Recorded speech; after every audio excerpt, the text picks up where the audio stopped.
finally a way to get ahead or even get rid of your to-do list.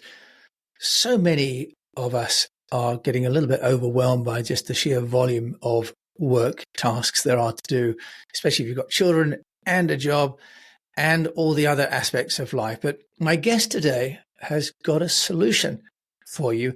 And she has built a business with her partner that within just a couple of years actually managed to raise a 7-figure VC investment. So she's solving a problem for people like you and me, but also she's a very, very successful entrepreneur. We're going all the way to Ogden in Utah and talking to Emily King, who is the co-founder of a company called Faye. Emily, welcome to the show.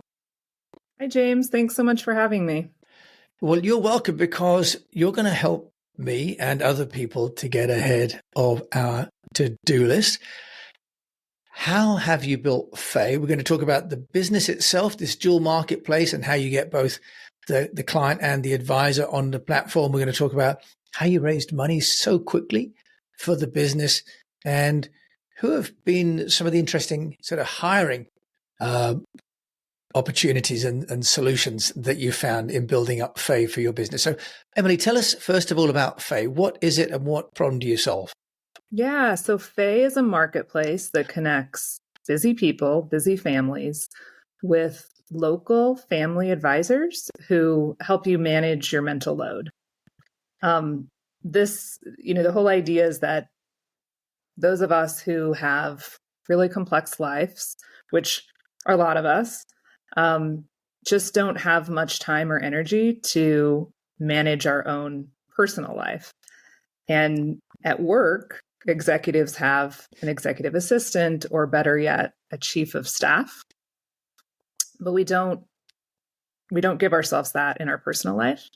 And the idea is, how can we actually, match a busy family like mine with a local professional who has a really strong executive skill set to help me run my household.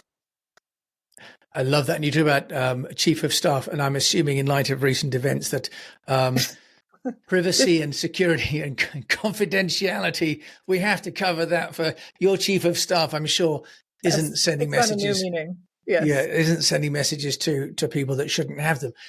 Right. Yes, we actually think, it's funny you bring that up. My co-founder he has an incredible background, software engineer. But before we started Faye, he was one of the lead engineers at Roblox for their safety and security team, trust and safety team. So well, fully covered. That's critical. That's, table stakes, especially in a business like ours. Well, and joking apart, you are offering, when you say chief of staff, something very different to the sort of conventional either virtual assistant where people are hiring, the Philippines or Mexico, right. I think as well now in America, if you like, relatively junior or admin staff to handle bookkeeping or maybe making flight arrangements. But you're talking about someone really quite senior, aren't you? So just take us through the process then, Emily, sure, of the kind of clients that you're attracting and the kind of advisors that you're attracting. Sure. When it comes to the family, we want the best. There are certain areas of life where you might be okay with the 80-20 rule. But when it comes to, finding the right swim teacher for your kid, or, finding the right insurance provider, or getting the best electrician to come fix something in your home, families care deeply about that and want to make sure that they are, dotting all the I's and crossing all the T's to ensure that they get the best service. And so as we think about this chief of staff role for the family, it's not a role that is best served by someone, who doesn't know you, who doesn't know your area, who doesn't have similar experience. So the insight here was, how do I actually go out and find someone who has all of that, a professional working background, a strong communication skill set, a real deep understanding of the types of challenges that I have as a parent, understands my local area, And we thought, hey, can we, we think there are many people out there like that, whether these are other moms like me who have maybe stepped back a bit from the workforce. They might work part-time. They might now be stay-at-home moms, but once had big careers. They might be current full-time employees who work in a job that is fine and pays well, but maybe is not creative or fulfilling, and they have a little extra time to do something on the side. And our whole network of advisors, they have like a deep desire to help others. And we're telling them, hey, you can help others, plus get paid for it. So there's a strong value proposition on the supply side to do this type of work. And many of these, mostly moms, do this work for their own family and have never been paid for it. And we're saying, hey, this is valued work. There are, millions of people like me who need the support, who don't have time to do this work. Yeah, and of course, Faye and connects the two parties. That's wonderful, because in Asia, where I lived for 25 years, when we had the children, we were able to have an YayEe, we called them, right? Someone who was there all the time. And of course, in Asia, that's been part of many people's lives as middle class. They can have people to do those tasks for them. But you're connecting people who, as you say, maybe have lived those experiences already as a mum, or maybe a dad as well, but it sounds like you're mainly dads. And it's an amazing amount of wisdom that these women actually have, and skill sets, as you say, whether it's choosing the right dentist or the swim teacher or a plumber that they know actually will turn up and fix the washing machine, right? Yeah, which makes them both faster at what they do, right? If I ask my family advisor, this was something that came up the other day. It was like, we're looking for something fun to do this weekend. She had actually just gone to a play or a musical that she had recommended, right? So she was able to fire off 5 great things to do without even having to do the research, because she'd experienced them herself. So not only does it make her faster, and therefore the hourly dollars that I'm spending as a client more valuable, it's just higher quality information. It's up to date, local, valuable. And that's very, as opposed to, paying a virtual assistant to go conduct a Google search to send you information. And I think that's one of the things that we're going to talk about later, is who made the best advisors, right? Which kind of personal profile. We're going to talk about that in a little bit. Emily, let's just talk a little bit about the platform that you've built, because it's a matching service, and other people might then have just said, oh, I know somebody, or here's a Facebook group you could connect with. What's been the strategy from a technology point of view for Faye? And maybe then that will lead us into the VC raise, because you've obviously added value over and beyond matching. Yeah. So as Kip and I like to say, we are unapologetically pro-human. And while we are as excited as anybody else in the developments and proliferation of AI, for matters of the family where trust is critical and like authentic EQ is critical to solving problems, we really think the answer here is merging, the technology behind AI with an actual talented, bright human advisor who can help, vet the results from AI and or just, supplement that with their own experience. And so our investment at Faye from a technology perspective has mainly been in the tool that our advisors use. And this is, we can call it an all-in-one CRM or comms platform that allows an advisor to manage multiple families and yet deliver very high quality one-to-one service with each of their own clients. So from my perspective as a client, it feels like I've got Katie's full attention. She's my advisor. but she might have 6 other families that she's managing or more. And what that allows for is, one, for me to pay an affordable price to have this high quality assistant. And on the advisor side, it allows for Katie to earn a lot more, right? Because she can do more with less. That's great. And just in terms of pricing, let's just talk about that for a moment, because it's very affordable, isn't it? So this is not a boutique sort of concierge service that would only be affordable by people living in Park Avenue, right? Do you want to just take us through the pricing? Yeah. So clients pay between $35 to $42 per hour, depending on which plan you sign up for. So if you kind of pre-buy more hours, you get the slightly lower rate. And it's really simple. It's super flexible. Everything is month to month. We don't lock you into annual contracts. We want you to love Faye or not continue. And luckily, most people do love Faye, and so our retention numbers are excellent.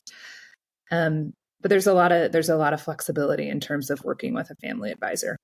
Yeah, so that's great. So anything between like $169 a month up to $569. These are prices correct at sort of the time we're talking, and you must check them, of course, with Emily.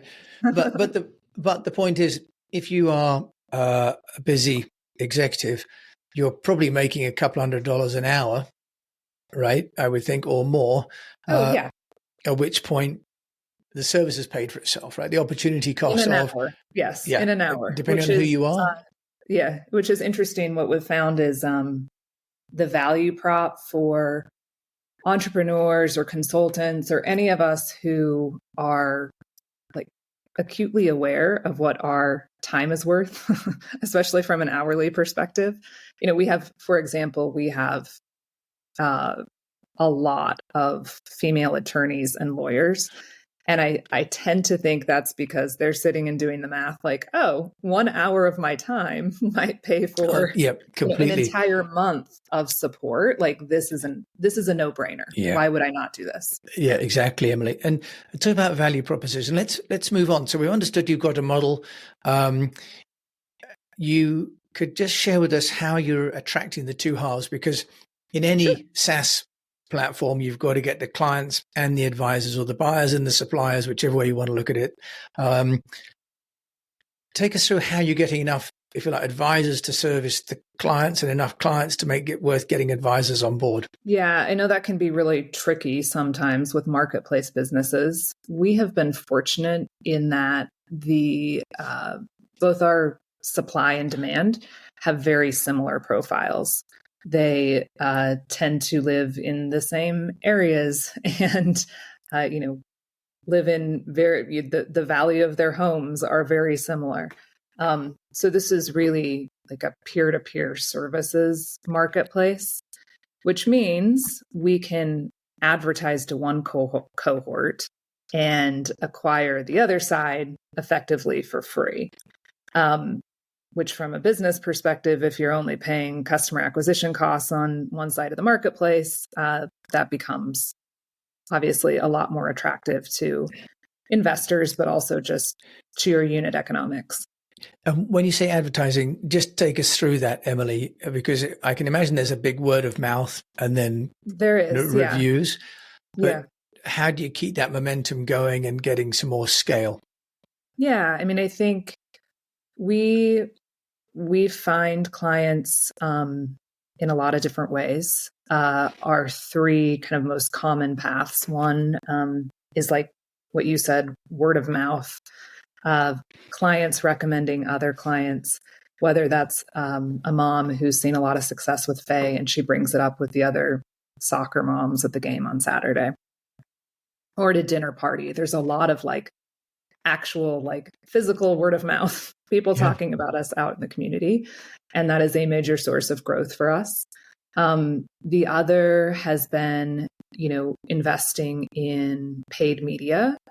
And there are, several channels we've explored here. I think at this early of a stage, we've found Meta to be the most useful, simply because it's been a great way for us to test positioning early on, even pricing, understanding what the clear value prop is on the client side, and to run rapid iterations versus running, a larger media campaign someplace else. Okay. And then the third source is that our advisors will go find their own business as well. So that's excellent, right? We bring on a new advisor and she goes out and finds a few clients, maybe takes a few clients from us, and that is how we scale, Faye.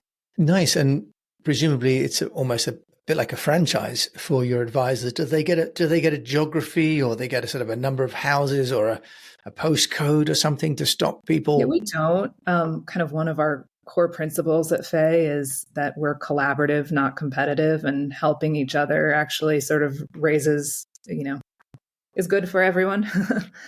And on that note, it's pretty cool. As part of our advisor tool set, we have a really active forum, and it's amazing to watch the community helping each other. So if one advisor is asked to complete a task that they're not quite sure how to do, they might post the question in our forum, and it's like all of the advisors jump in with advice or ways that they've handled it before, sharing tips. And so being a Faye advisor, not only are you, making some cash on the side, but you also have this like community.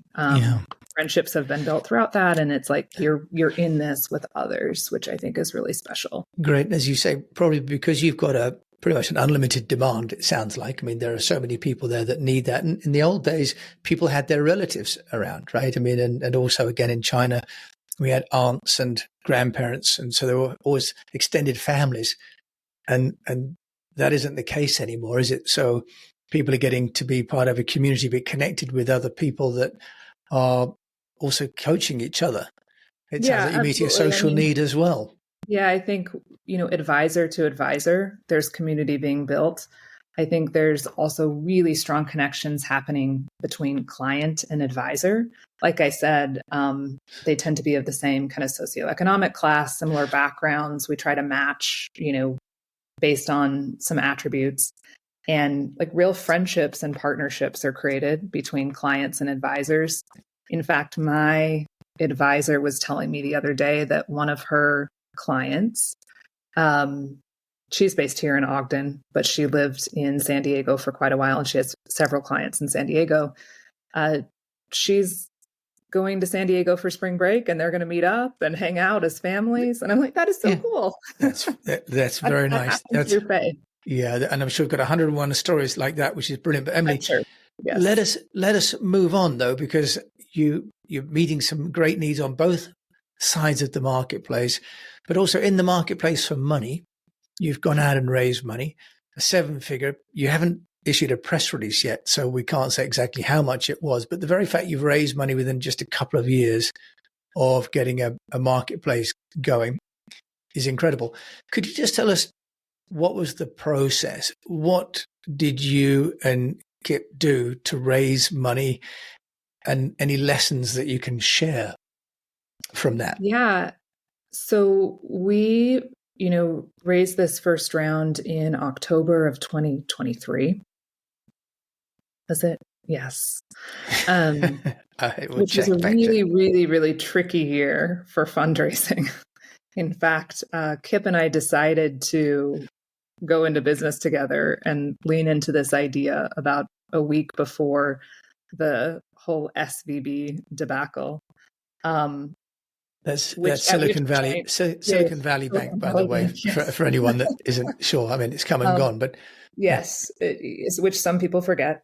But at the time, investors were very anxious. It was sort of the worst possible time to go out and have fundraising conversations.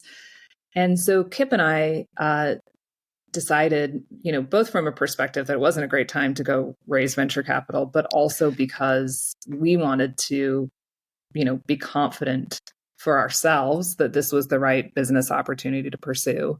We decided to bootstrap this idea for at least a few months to really understand, is there demand? Can we get people, to actually pay for this service? Can we build a product that provides leverage to advisors. And so we just rolled up our sleeves and did it ourselves. I was the family advisor. I went and quickly found 4 families that would pay me to help their family out. Kip built the basically the whole product on the back end. It's since become a lot more sophisticated, but it was certainly workable. And when we were ready to go raise capital, we had, several months of paying customers, like who were thrilled with the service, who wanted to invest themselves as angels because they believed so fundamentally in the value that we were providing them as clients. But also, we had a working product, revenue, clients, a story. And that really helped us, have a compelling pitch to investors. Some people can go raise with like a great team and a big dream. Hopefully we had that plus some actual meat on the bones of a business we were operating, and that helped a lot. So I always, when aspiring entrepreneurs ask me for advice, like the more you have there, the better. Like, yes, to go raise capital, but you're the biggest shareholder. So if you're going to invest all of your time and energy into something, like make sure it's the right thing. Like make sure you love it. Make sure you believe there's big impact that you can create. And the best way to do that is just to get going. Yeah, and I think, as you say, to get customers, right? I mean, at the end of the day, that's the proof. Everything else is theory until you've got someone to pay for it, right? Even just one validates the business model, Emily. Yeah. Emily, you've been growing the business. You've got team across the country. So just tell us, how are you managing to build the company when you're in Ogden, in Utah, which you said is actually where the Transcontinental Railway connected. That was for anyone that was interested in a bit of American history there. But you've got the team all distributed. How are you managing to build the company and the communication with the distributed workforce as well around Faye? Yeah, we're a tiny team. There are 5 full-time employees, including myself. And so just by the nature of the size, it's not, too hard to keep on the same page. We have a morning check-in every single day for 15 to 30 minutes, which I think helps us stay connected. We're pretty clear on exactly who is responsible for what. And so that keeps things moving smoothly and effectively. We use Slack, right. Which is great. I think most of us are coming from companies where we either were working remotely or in a hybrid work culture. And so it feels comfortable to be everywhere. And I do think it's an advantage for us. I mean, our plan is for Faye advisors and Faye clients to be everywhere in the US. And that's true. I think we're like technically live in 20 or 25 markets or whatnot. And so there's no like center where we should formally be based. And I've always believed, especially me being in Ogden, and this is something that I feel pretty strongly about. I've always wanted to build a company that works for everyone in all places. And I think in terms of size, Ogden is like 360 in terms of, population in the US. We're like the 360th size city. And I've always just felt like if it can work here, if you can make it work in a city like this, then you can have broad appeal. And that's critical to me. And I watch so many tech startups that are are trying to build for everyone based in these like unnatural locations. Yeah. And so I think there's real power there, right? Like, this works for me on my street in Ogden, Utah. We have had clients sign up in Ogden who don't know me. That's important. Okay. So wonderful. So we're really now building businesses where the DNA is if you like a virtual business. They're no longer from an headquarter and then distributed out because of COVID. Actually, companies now starting out at the very beginning without a base. That's also inspirational for people too, not to worry about having to pay overhead and rent or having to move to one place. But let's also just move on then a bit, Emily, because we've got a little while left. So you're building the business. You've been marketing through word of mouth, but also through advertising on Meta. That's where your customer base is. It's virtual. You've raised the money because you're able to really show proof of life and get a valid business model already going through. Has there been something that hasn't gone quite as planned? Because so far it sounds like you and Kip have had a kind of a textbook launch. Any lessons that you've learned or something that didn't go quite as planned? We'll be back after a quick break. AI is changing the game of business. Will you be on the winning team? I'm Jordan Wilson, the host of the Everyday AI podcast, and your coach to help you learn the X's and O's of AI. Artificial intelligence isn't just a new player in the game, it's a new sport altogether. So if you don't quickly put AI into play, your competitors will run up the score. I've spent my whole life building winning teams, from coaching basketball to working with big players like Nike and Jordan Brand. My next move? Helping you win with Everyday AI. Listen wherever you get your podcasts or on everydayaipodcast.com. Let's tap into AI together and put points on the board.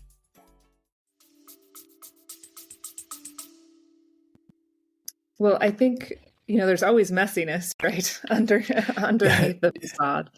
But I think that's what attracted both Kip and I to even being an entrepreneur in the first place. He and I met at Nextdoor. I was kind of running our ad sales business, and Kip was one of the lead engineers building the ad platform. And it was sort of an intense working environment, but we were building, and we sort of loved that, right? We loved the pressure. We loved building quickly.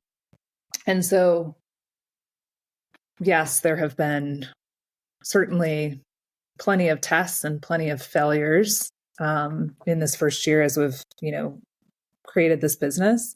But oddly, that's like what makes it fun is the testing and learning. A lot of insights, non-obvious insights, have surfaced through this time. One I had mentioned earlier is just, thinking about the persona of who we're looking for on the advisor side. So initially we thought, gosh, we'll go out and find people who are already personal assistants or are already executive assistants or have a strong background, that've been EAs before. And we did find some. And what we found is that they were not the strongest advisors. What our clients really wanted was someone who had been in a similar job to them, who had kind of thought about problems in the same way, operated at their executive level. And so now, as we think about who to accept onto our platform as advisors, we are looking for kind of a breadth of experience.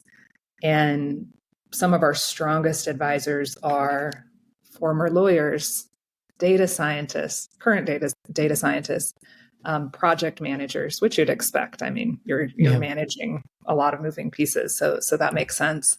Former teachers are awesome. Really strong communicators, have worked with the complexity, especially if they've worked with little kids before. They they're great with busy executives who don't have a big attention span. Yeah. So I think that's been really insightful. We care a lot less about your precise background, but just that it is professional. You have a really strong communication skill set. You're a strategic thinker.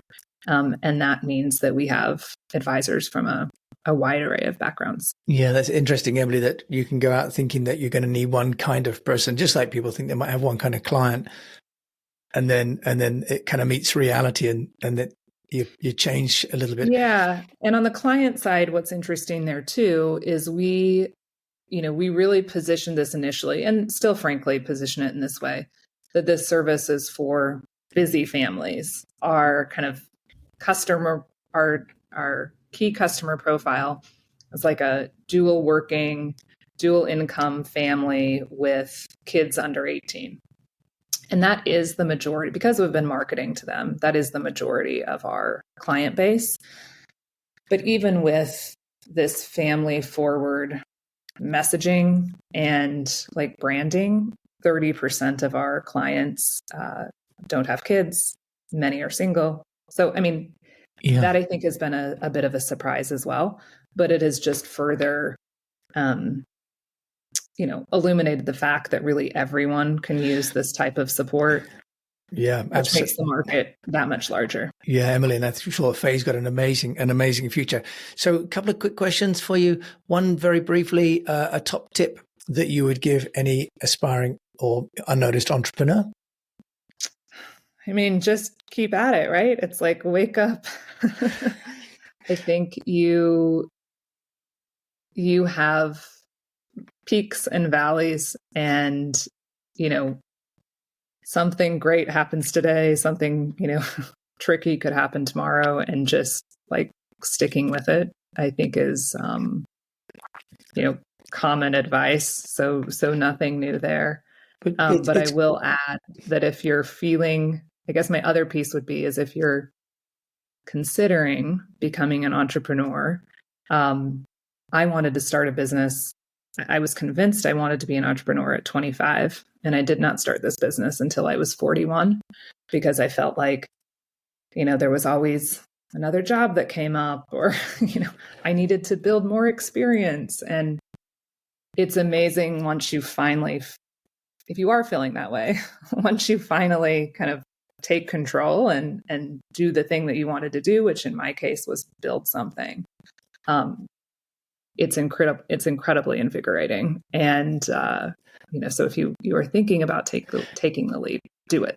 Great. Well, Emily, that's good and encouraging words. I've been an entrepreneur since I was 27. I went to Singapore to start my first business, and I'm probably at the other end of the scale. After 30 years, I'm thinking, I could do the rest. Nice work for those companies. I would. I wish I'd got a nice, secure and steady job over all those years.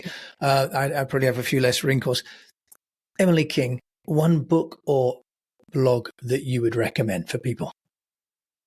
Yeah, this is hard, but I'm going to plug one of my favorites.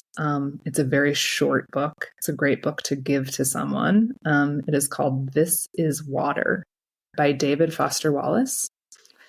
And it's of particular, it's very popular. A lot of people talk about it.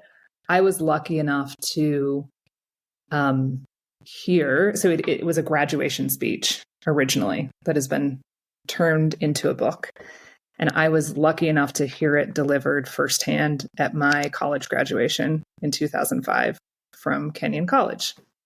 The author, David Foster Wallace, then died a few years later. It was published posthumously, and it's become quite popular. But it is it'll take you 20 minutes to read the little book. And it is something that it is a message that you will think about often. I literally was thinking about it this morning. Okay. And I think it's great for entrepreneurs. Again, it's like helps you keep perspective.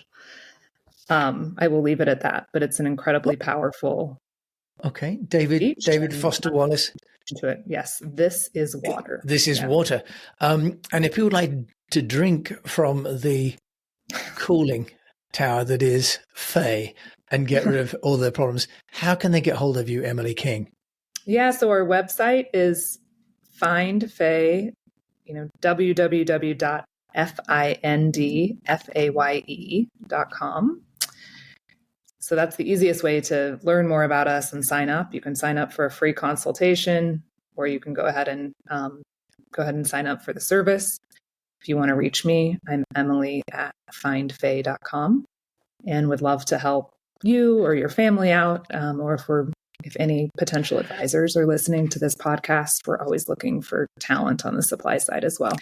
Emily, that's fantastic. You pay so well. It pays better than podcasting. If I was in America, it is I'd good. be picking up a job. Yeah, unfortunately, they don't have any advisors in the UK. Emily King, thank you so much. We've used up our time. Thank you so much for joining me on the show today. Thank you. It was lovely. It was really lovely. So we talked to Emily Faye in that well-known town called Ogden. I think it's 360th by size as opposed to 360 population, just to clarify that. But a couple of lessons there. One is obviously that, finding a business that has both the buyers and the sellers and making sure that the proposition you've got is valid before you scale. And that is going to be a key takeaway. But also that to some degree, the simplicity of Emily's model, that there is a need out there and she's matching it, but she's using the technology to add a lot of value to that. And that's really where they're going to get the flywheel effect from that business. Once again, thank you for joining me, Jim James, on The Unnoticed Entrepreneur. If you've enjoyed it, please do review it and share it with a fellow unnoticed entrepreneur, because we don't want anyone to get left behind. And until we meet again, I just encourage you to keep on communicating.